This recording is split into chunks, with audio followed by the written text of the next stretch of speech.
Hi, అందరికి కూడా welcome to the Telugu Twitter channel and this is your PS Raju sir. So ఈరోజు అయితే మనం 5వ తరగతి మ్యాథమెటిక్స్లో ఉండేటటువంటి బేసిక్ కాన్సెప్ట్స్ ఏంటి, అసలు లెసన్స్ ఏమున్నాయి, అసలు ఈ 3 సెమిస్టర్లో ఏమేమి పాఠాలు ఉన్నాయి, ఒక్కొక్క పాఠంలో ఇంపార్టెంట్ టాపిక్స్ ఏంటి అనే దాని గురించి ఒకసారి క్విక్ రివ్యూ చేద్దాం. చిన్న క్లాసులు అనేది చిన్న చూపు చూడొద్దు దయచేసి, ఎందుకంటే చాలా ఇంపార్టెంట్ టాపిక్స్ అనేవి ఇక్కడ ఉన్నాయి. సో ఇక్కడైతే మొత్తం మీకు 10 టాపిక్స్ అయితే ఇవ్వడం జరిగింది. సో మీరు సెమిస్టర్ 1లో అయితే 4 లెసన్స్ చూస్తారు, సెమిస్టర్ 2లో 4 లెసన్స్ అండ్ సెమిస్టర్ 3లో అయితే మీకు 2 లెసన్స్ అయితే కనిపిస్తాయి అనమాట.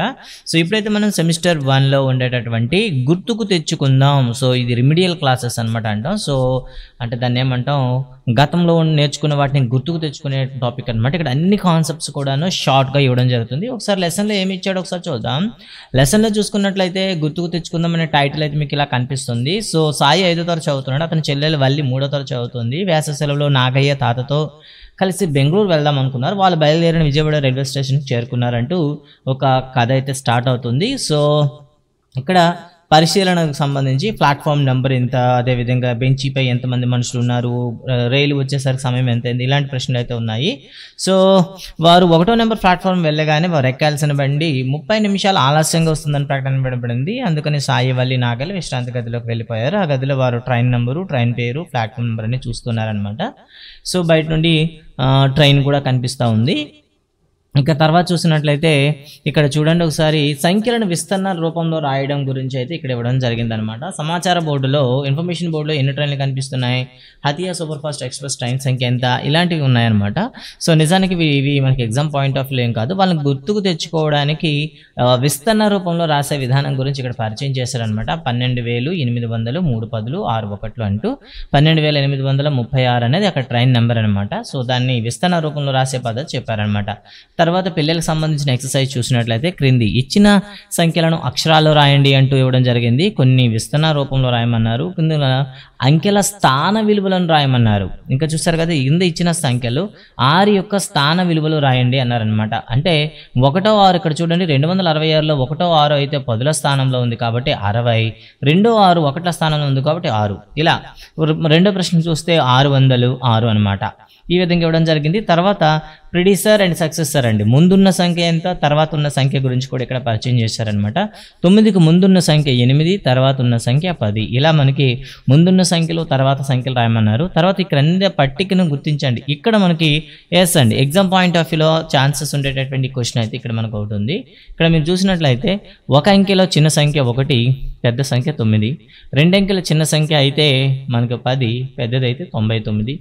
ఇలా చిన్న సంఖ్యలను పెద్ద సంఖ్యలను రాయమన్నారు. సో 3 అంకెల చిన్న సంఖ్య, 3 అంకెల పెద్ద సంఖ్య, 4 అంకెల చిన్న సంఖ్య, 4 అంకెల పెద్ద సంఖ్య, 5 అంకెల చిన్న సంఖ్య, 5 అంకెల పెద్ద సంఖ్య. ఇలా మనకు సంఖ్యలు అయితే రాయడం జరిగిందనమాట. అంటే చిన్న సంఖ్య మరియు పెద్ద సంఖ్యలు రాసే విధానం గురించి ఇక్కడ మనకు చెప్పడం జరిగింది. అదేవిధంగా విస్తరణ రూపంలో వచ్చి సంక్షిప్త రూపంలో రాయమంటూ కూడాను ఇక్కడ ఒక చిన్న టాపిక్ అయితే మనకి ఇవ్వడం అయితే జరిగిందనమాట. ఇక చూస్తే అంకెలతో ఏర్పడేటటువంటి పెద్ద సంఖ్యలు మరియు చిన్న సంఖ్యల గురించి అడిగాడు అనమాట. సో వీటిని ఏ విధంగా చేస్తారు, పెద్ద సంఖ్యని లేదా చిన్న సంఖ్యని ఎలా చేస్తారంటే దీనికి ఒక ఫార్ములా అయితే మనకి ఉంటుంది. సో ఆ ఫార్ములా ప్రకారం అయితే చేయాలి. నిజానికి ఇక్కడ 4 అంకెలు ఉన్నాయి. సో చూసారు కదా, 4 అంకెల పెద్ద సంఖ్య అన్నాడు కాబట్టి డిసెండింగ్ ఆర్డర్లో మీరు రాయాలి. అవరోహణ క్రమంలో రాస్తే అదే మనకు పెద్ద సంఖ్య అవుతుందన్నమాట. సో చిన్న సంఖ్య రాసేమనేటప్పుడు ఏమవుతుంది, నిజానికి అయితే వాటిని డిసెండింగ్ ఆర్డర్లో రాయాలి. చాలామంది 0, 2, 7, 8 అని రాస్తాం. సో నిజానికి ఇది 3 అంకెల సంఖ్య అయిపోతుంది. కాబట్టి ఏం చేస్తామంటే జస్ట్గా 0 యొక్క ప్లేస్ని ఎక్స్చేంజ్ చేయండి. సో చేస్తే 2078 అనమాట. అంటే ఇచ్చినటువంటి అంకెలతో ఏర్పడే 4 అంకెల చిన్న సంఖ్య 2078 అనమాట. సో 1000లో ఎన్ని వందలు ఉన్నాయి, సో మనకి 1000 × 10 కాబట్టి 1000 మనకి 100 × 10 కాబట్టి సో 10 ఉన్నాయని చెప్తాం అనమాట. ఇక తర్వాత మనం చూస్తే బ్యాంక్ పాస్బుక్ గురించి ఇస్తూ కలపడాలు తీసివేతల గురించినటువంటి సమస్య అయితే ఇక్కడ పరిచయం చేయడం జరిగిందనమాట. ఇక తర్వాత మనం చూసుకుంటే సంఖ్యారేఖ పైన కూడా పరిచయం చేస్తారన్నమాట. 2000కి 3000కి మధ్యలో ఎన్ని ఉన్నాయి చుక్కలు, ఆ చుక్కలు ఎక్కడ మనం ప్లేస్ పెడితే సరిపోతుంది, వాటి గురించి అనమాట. సో తర్వాత సవరించడం గురించి ఇక్కడ ఇచ్చారనమాట. దగ్గరి 10లకు సవరించండి. సో సవరించేటప్పుడు 5 కానీ 5 కన్నా ఎక్కువ ఉంటే సో ముందున్న సంఖ్యాస్థానానికి మనం ఏం చేయాలి, 1 కూడాలి. ఒకవేళ 5 కన్నా తక్కువ ఉంటే వాటిని విడిచిపెట్టాలి. సో ఇక్కడ చూడండి 32, 1ల స్థానంలో ఎంత ఉంది, 2 ఉంది కాబట్టి దీన్ని 30గా సవరిస్తాము. ఇక్కడ 78 ఇందులో ఒకట్ల స్థానంలో ఎంత ఉంది 8. 8 అనేది 5 కన్నా పెద్దది కాబట్టి దీన్ని సవరించేటప్పుడు 80గా రాయొచ్చు. సో దీన్ని చూడండి ఒకట్ల స్థానంలో 3 ఉంది కాబట్టి 120గా సవరిస్తాం. ఇక్కడ చూడండి 485, సో 490గా సవరిస్తాను అనమాట. అంటే సవరించేటప్పుడు 5 కంటే ఎక్కువ ఉండే అంకెలు కానీ ఉన్నట్లయితే ముందున్న సంఖ్యాస్థానానికి ఒకటి యాడ్ చేసి దాన్ని 0 చేయొచ్చు. ఇక్కడ చూడండి ఒకసారి 6 ఉంది కాబట్టి దీంట్లో 4కి ఒకటి యాడ్ చేయండి. సో 255 అవుతుంది. ఆ స్థానాన్ని 0 చేసేయచ్చు. ఈ విధంగా మనం ఏం చేస్తామంటే సవరించడం అనేది ఇవ్వడం జరిగిందనమాట. సో దగ్గర 100లకు అదేవిధంగా ఇక్కడ దగ్గర 100లకు సవరించి రాయండి అంటూ ఇవ్వడం అయితే జరిగిందనమాట ప్రాబ్లమ్స్. ఇక తర్వాత గుర్తులు అండి. చిన్నది అనడానికి పెద్దది అనడానికి ఏ గుర్తులు వాడతాము, సమానం అనడానికి ఏ గుర్తులు వాడతాం అనేది పిల్లలకు పరిచయం చేయడం జరిగిందనమాట. సో పెద్దది అని చెప్పడానికి గ్రేటర్ దెన్, సో చిన్నది అని చెప్పడానికి లెస్ దెన్ వాడతాం, సమానము అని చెప్పడానికి ఈజ్ ఈక్వల్ టు అయితే వాడతామండి. తర్వాత ఆరోహణ క్రమంలోనూ రాయండి అంటూ కొన్ని ప్రశ్నలు అయితే ఇవ్వడం జరిగిందనమాట. ఆరోహణ క్రమము అంటే చిన్న దాని నుండి పెద్ద దాని వైపు రాయడం అనమాట. అంటే ఇక్కడ చూస్తే 1, 2, 5, 7, 9గా మనం రాస్తాం. చిన్న సంఖ్య నుండి పెద్ద సంఖ్యకు రాయడం. ఇక అవరోహణ అంటే పెద్ద సంఖ్య నుండి చిన్న సంఖ్యకు, అంటే పెద్ద సంఖ్య నుండి మనం చిన్న సంఖ్యకు రాస్తే దాన్ని అవరోహణ క్రమం అంటారు. ఇక్కడ మనం చూసుకుంటే అన్నిటికన్నా పెద్దది 8, తర్వాత 4, తర్వాత 3, తర్వాత 2, తర్వాత 1. ఈ విధంగా మనం రాస్తే సరిపోతుంది అనమాట. ఇక మిగతా లెక్కలన్నీ కూడా మీరు ఒకసారి చేస్తే బాగుంటుంది. ఎందుకంటే ఇక్కడ పెద్ద సమస్యలు ఉన్నాయి కాబట్టి వీటిని ఆరోహణ క్రమంలో రాయాలంటే కాస్త కన్ఫ్యూజ్ అనమాట. సో మీరైనా కన్ఫ్యూజ్ అవుతారు. అందుకే ఇక్కడ చూడండి అన్నీ ఒకేలా ఉన్నాయన్నమాట. సో ఒకేలా ఉండేటప్పుడు మొదట ఒకటిలో ఒక పెద్ద స్థానాన్ని చూస్తాము, అన్ని సమానంగా ఉంటే రెండో స్థానాన్ని చూస్తాము, అవి కూడా సమానంగా ఉన్నాయి ఇక్కడ. ఓకే, ఇక మూడో స్థానానికి వెళ్తాం, మూడో స్థానం కూడా సమానంగా ఉంది మీకు ఇక్కడ. ఓకే, ఇక నాలుగో స్థానం చూసినట్లయితే ఒక దగ్గర 3, ఒక దగ్గర 2, ఒక దగ్గర 3, ఒక దగ్గర 2 ఉంది. సో రెళ్ళు చూడండి, రెళ్ళు ఉండేవి చూసినట్లయితే ఇందులో మళ్ళీ చివరి స్థానం చూస్తే ఫస్ట్ అయితే 5, 7, 8, 2, 0 వస్తుంది. తర్వాత మనకి 5, 7, 8, 2, 3 వస్తుంది. ఆ తర్వాత మనకైతే 57,825, ఆ తర్వాత అయితే 57,830, ఆ తర్వాత 57,832. ఈ విధంగా మనం రాస్తాం అనమాట. అంటే సో ఎప్పుడైనా సరే పెద్ద సంఖ్యాస్థానం నుండి నెమ్మదిగా చిన్న సంఖ్యాస్థానం వరకు మనం రావాల్సి ఉంటుంది. అలా వచ్చినప్పుడే అవరోహణ క్రమం కానీ ఆరోహణ క్రమం కానీ మనం ఈజీగా రాయగలుగుతాం అనమాట.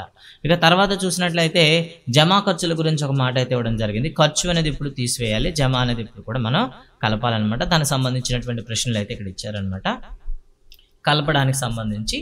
సో ఇక్కడ చూడండి ప్రశ్న ఏ విధంగా అడగచ్చు అంటే, సో కలపడాలు కానివ్వండి, కూడికలు కానీ తీసివేతలు కానీ మీ అందరూ తెలిసినవే. ఇక్కడ చూడండి 5,629 పొందడానికి 1058కి ఎంత కలపాలి. సో దీన్ని అయితే మనకు ఆల్రెడీ పెద్ద క్లాస్లో ఉంటాం కాబట్టి సో ఈ మొత్తం నుండి ఈ మొత్తాన్ని కానీ మనం తీసేస్తే మిగిలిందే ఈ సమస్యకు ఆన్సర్ అవుతుంది అనమాట. 5,629 నుండి 1058 తీసివేయండి. సో 1, 12లో 5 తీస్తే 7, సో 5లో 0 తీస్తే 5, 5లో 1 తీస్తే అంటే 4,571 అనేది ఈజీగా చెప్తాం అనమాట. ఆ విధంగా సో 1250ని పొందటకు 9,600 నుండి 58 నుండి ఎంత తీసేయాలి, సేమ్ డిఫరెన్స్ ఏదైతే ఉందో దాన్ని తీసేయాలి. సో ఈ విధంగా మనకి కొన్ని క్వశ్చన్లు అయితే ఇవ్వడం జరిగింది, ఇవి మీరు చేస్తారు. వీడియోని పాస్ చేసి కూడా మీరు చేయొచ్చు. తర్వాత మనం చూసుకున్నట్లయితే భోజనాలకు ఇచ్చిన మొత్తం. సో ఇక్కడ భోజనాల్లో హోటల్లో మనకి ట్రైన్లో మనకి ప్యాన్ కేర్ ఉంటుంది కాబట్టి సో ఆ ప్యాంట్రీ నుండి ఒక ఏజెంట్ అయితే రావడం జరిగింది. అందరికి భోజనాలు అయితే తీసుకుంటున్నాడు అనమాట. ఒక్కో ప్లేట్ ఖరీదు 95 రూపాయలు అయితే 3 ప్లేట్లు తీసుకోవడానికి ఎంత అవుతుంది అని అడిగారు. సో ఇక్కడ గుణకారం కూడా మనకి ఇక్కడ పరిచయం చేశాడు అనమాట. సో గుణకారం కూడాను గుర్తు చేసే ప్రయత్నం అయితే ఇందులో చేయడం జరిగింది. అదేవిధంగా కాబట్టి 12 పెట్టెల్లో ఉన్న సీట్లు 864 సీట్లు ఉన్నాయట మొత్తం మీద. అయితే ఇక్కడ చూడండి మరో ప్రశ్న, ఒక రైలు పెట్టెలో మొత్తం 72 ఉన్నాయి ఒక పెట్టెలో. అలాంటివి 12 పెట్టెలు ఉన్నాయన్నమాట. ఆడ రైలు బండికి ఎన్ని పెట్టెలు ఉన్నాయి, 12 పెట్టెలు ఉంటాయి. మొత్తం ఎన్ని సీట్లు ఉంటాయి అంటే ఒక రైలు బండిలో మొత్తం మనకి 864 సీట్లు ఉంటాయి. సో ఇక్కడ కూడా గుణకారాన్ని పరిచయం చేశాడు అనమాట. ఓకే, ఇక్కడ చూడండి ఒక టికెట్ వెల గురించి మనం చూసినట్లయితే ఆ టికెట్ కలెక్టర్ చూసారు కదా, వచ్చి టికెట్ చూపించమనగానే నాగయ్య టికెట్ తీసి టికెట్ కలెక్టర్కు చూపించాడు. సాయి వల్లి ఇద్దరు తాతయ్య వద్ద టికెట్ తీసుకొని పరిశీలించారు. సో వయస్సు ఉంది, అదేవిధంగా రిజర్వేషన్ ఛార్జీలు ఉన్నాయి, మొత్తం సొమ్ము అయితే ఉందన్నమాట. ఓకేనా. సో ఇక్కడ చూడండి ఒకసారి ఈ టికెట్ బట్టి మనకి ఏమవుతుంది, సో ముగ్గురికి ఖర్చు అయిన టికెట్ మొత్తం 1950 రూపాయలు. అయితే రిజర్వేషన్ ఛార్జ్ 150 రూపాయలతో కలిపి. అయితే రిజర్వేషన్ ఛార్జ్ కాకుండా టికెట్ మొత్తం ఎంత అంటే ఇప్పుడు ఏం చేయాలి? సో ఈ 1950లో రిజర్వేషన్ ఛార్జ్ తీసేయాలి. తీసేస్తే మూడింటి టికెట్లకైన ధర 1800 అనమాట.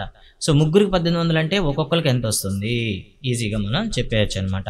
సో కాబట్టి ఒక్కొక్కరికి 600 రూపాయలు అనేది రావడం జరుగుతుంది. మరి రిజర్వేషన్ ఛార్జీ 150 రూపాయలు ముగ్గురికి అయినప్పుడు ఒక్కొక్కరికి ఎంత అవుతుంది? ఒక్కరికి 50 రూపాయలు. అంటే ఒక టికెట్ ఛార్జీ 600 రూపాయలు ప్లస్ రిజర్వేషన్ ఛార్జీ 50 రూపాయలు కలిపి మీకు 650 రూపాయలు ఇస్తూ పరిచయం చేయడం. అంటే ఇక్కడ భాగాహారాలు కూడాను గుర్తు చేయడం జరిగిందనమాట. సో ఇవి చేయండిలో కొన్ని గుణకారాలు ఇవ్వడం జరిగింది, ఇక్కడ భాగాహారాలు ఇవ్వడం జరిగింది. ఇక్కడ వర్కింగ్ లెక్క అయితే ఇచ్చాడు. ఒక ఆపిల్ బాక్స్లో 8 క్రేట్లు ఉన్నాయి, ఒక్కొక్క క్రేట్లో 15 యాపిల్స్ ఉన్నాయి. అయితే ఆపిల్ బాక్స్లో ఎన్ని ఉన్నాయి? సో ఒక్కొక్క క్రేటు ఇంటూ టోటల్. ఓకేనా? సో మనం చేస్తే ఆన్సర్ వస్తుంది అనమాట.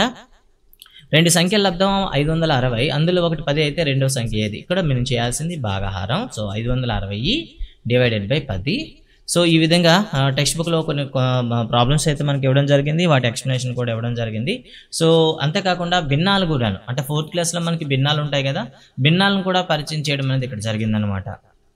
సో భిన్నం అనేటప్పుడు ఏ బై బి రూపంలో రాస్తే ఏ లవం అంటామని, బిని హారం అంటామని చెప్పడం జరిగింది. ఎందుకంటే లాస్ట్ 4th క్లాస్ వీడియోలో మీరు చూడొచ్చు, సజాతి భిన్నాల గురించి మనకి చెప్పడం జరిగింది 4th క్లాస్లో అయితే. సో లవాలు విభిన్నంగా ఉంటూ హారాలన్నీ సమానంగా ఉంటే వాటిని ఏమంటాం? సజాతి భిన్నాలు అని పిలుస్తాం. సజాతి భిన్నాలు మాత్రమే కలపడం కానీ తీసివేత కానీ చేయగలమని లాస్ట్ 4th క్లాస్ వీడియోలో అయితే మీరు చూసుకున్నారు. సో దాన్ని ఇక్కడ ఏం చేస్తున్నారంటే గుర్తుకు తీసుకునే ప్రయత్నం కాబట్టి ఇక్కడైతే ఈ విధంగా కంటెంట్ అయితే ఇవ్వడం జరిగింది. ఇక అభ్యాసం 5 చూడండి. ఇక్కడ మొత్తం ఇక్కడ నేర్చినటువంటి మొత్తం అన్ని టాపిక్స్ సంబంధించినటువంటి గ్రాండ్ ఒక పేపర్ కానీ ఇక్కడ ఇవ్వడం జరుగుతుంది అనమాట. సో ఈ పేపర్ మీరు చూస్తే మీకు అర్థమైపోతుంది. సో ఈ విధంగా మనకి ఏం చేస్తారంటే గుర్తు చేయడం అన్నాడు. సో చూడండి ఇక్కడ కొన్ని క్వశ్చన్స్ చేద్దాం. భిన్నేశ్వర్ తన ఆస్తిలో 2/7 వంతు కుమార్తెకు 3/7 వంతు కుమారునికి ఇస్తే అతని వద్ద ఎంత ఉంటుంది? 2 యాడ్ చేయండి 5 అవుతుంది. సజాతి భిన్నాలు కదా, 2/7 plus 3/7 is equal to 5/7. So ఇంకా మిగిలింది ఏంటి? 1 మైనస్ 5/7. అంటే దీన్ని 1 ఎలా రాయొచ్చు మనం? ఇంతకు ముందే చెప్పాం, ఒకటిని సజాతి భిన్నాలుగా మారిస్తే 7/7గా మార్చి 5/7గా రాస్తాం. సో 7/5/7 అనమాట ఈజ్ ఈక్వల్ టు 2/7. సో తనకి ఇంకా మిగిలింది 2/7. రవి పుస్తకంలో 1/4 చదివితే ఇంకా చదవవలసిన భాగం ఎంత? అంటే సేమ్ ఇక్కడ కూడా మీరు 4/4 మైనస్ 1/4 చేసినట్లయితే మీకు 3/4 అయితే వస్తుంది అనమాట. సో ఈ విధంగా మనకి ప్రాబ్లమ్స్ అయితే ఇవ్వడం జరిగింది. సో ఇది గైస్ అయితే మొదటి పాఠం సంబంధించిన క్విక్ రివ్యూ. అండ్ మిగతా పాఠాలు కూడా తొందరలో వీడియోస్ అయితే వస్తుంటే వాటిని కూడా ఆదరిస్తారని ఆశిస్తున్నాం. Thank you very much. Please like, share and comment.